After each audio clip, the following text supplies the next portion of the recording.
Magandang hapon po. Ako po si Ariel Santa Ana, isang PWD member.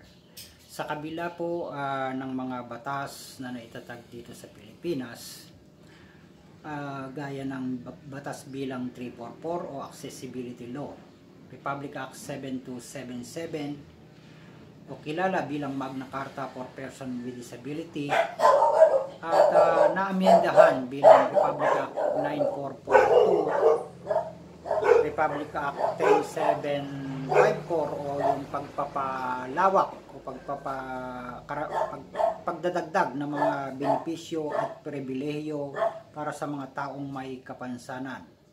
Republic Act 10524 na naglalaan ng 1% ng trabaho sa mga pampubliko at pribadong kumpanya para sa mga may kapansanan, at marami pa pong batas, mga bagay na nakakatuwa.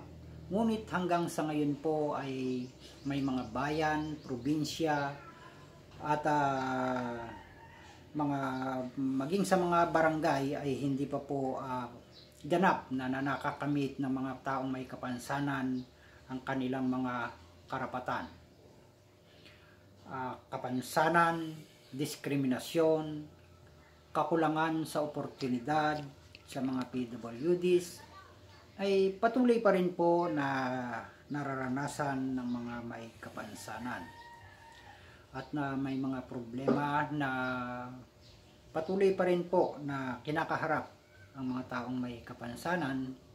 At ilan po sa ating naobserbahan ay ang kakulangan sa pagkakaisa, marami ang hindi sumusunod sa batas o marami ang hindi nagpapatupad ng batas, kawalan o kakulangan ng mga tanggapan para sa mga taong may kapansanan, o yung strict implementation para tatag o makapagtayo ng opisina na direktang dudulugan ng mga taong may kapansanan.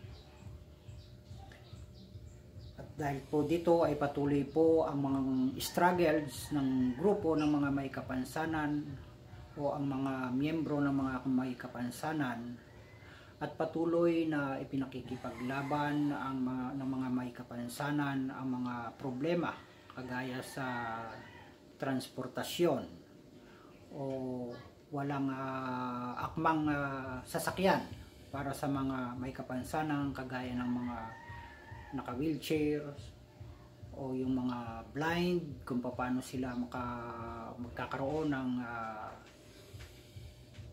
abangan o hantayan ng sasakyan na kanilang pagsasakyan. Trabaho o oportunidad, diskriminasyon na patuloy na kanilang nararanasan. Mga karapatan na hindi ganap na ibibigay ng lahat ng ahensya o tanggapan, mga kumpanya, mga pamilihan, at patuloy pa rin pong umuusbong ang mga issues gaya ng hindi pagtatatag ng mga opisina para sa mga taong may kapansanan, na hanggang sa ngayon ay ipinakikipaglaban. Walang mga konkretong datos ng bilang ng mga PWDs dahil nga sa walang mga taong tututok para mangalap o kakulangan ng tao na magsasagawa nito. Hindi pagpapatupad ng mga batas, patuloy na hindi pagkamit ng mga karapatan at pribilehiyo. Ang mga may kapansanan ay patuloy po na humihiling o dumadaing. Ano nga po ba ang mga kailangan? Ano ang needs ng mga PWDs? Malasakit upang mas mapadali ang pag-angat sa pagtahak ng landas na nais tunguhin o marating. Malasakit sa kapwa malasakit sa PWDs. Ang kailangan ng mga PWDs ay kilalanin at ipatupad ang mga lokal na pamahalaan, ang mga batas upang makamit ng mga may kapansanan ang isang pamayanang walang sagabal. At dahil dito po ay nais lamang na kami ay bigyan ng isang sulyap. Bakit po sulyap? Dahil dito po sa letter S ay upang siguruhin na ang mga proyekto, programa para sa mga taong may kapansanan ay maisasagawa. Letter U, unahin ang mga pagawain o unahin na ipagkaloob ang mga pondo para sa mga pagawain sa transportasyon, mga gusali, aksesibilidad,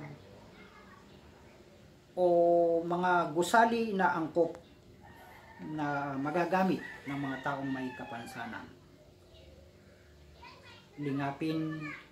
Letter L, lingapin ang kanilang mga angking talento at kakayahan.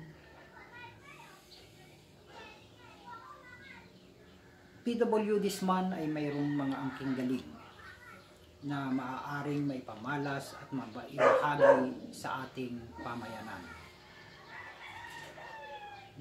Letter Y, yakapin at ipadama sa ating mga kapwa PWDs ang ating pagmamahal upang patuloy na makamit at madama nila ang kanilang kahalagahan sa mundo.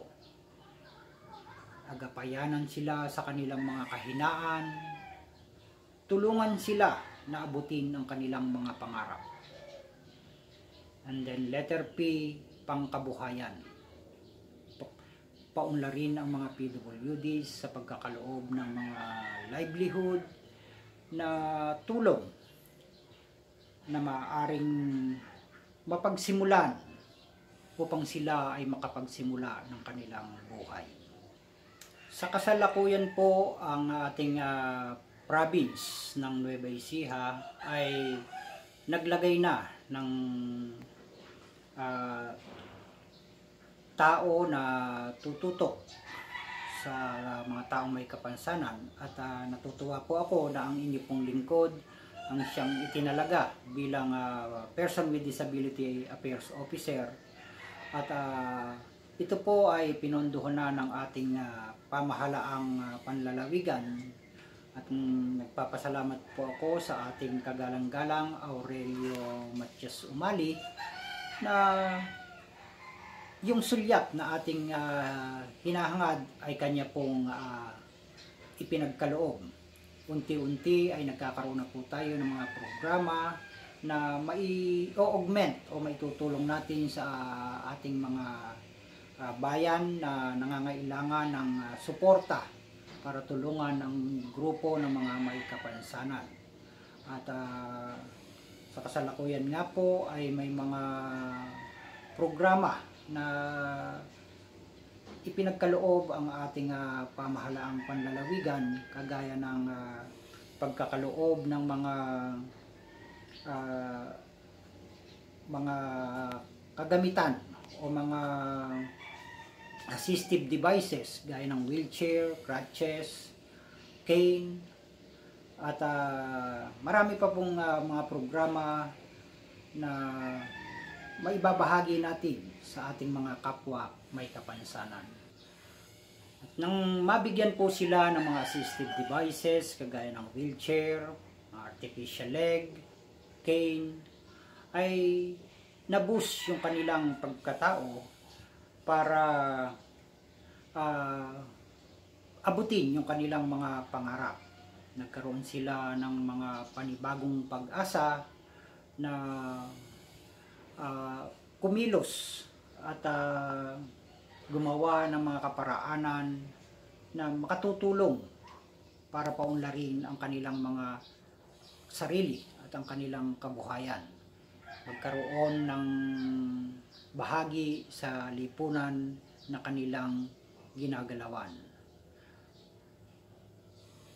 ang pakiramdam nila ay nabawasan sila ng sagabal sa kanilang landasin.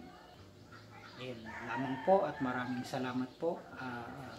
Ako po si Ariel Santa Ana, isang PWD member.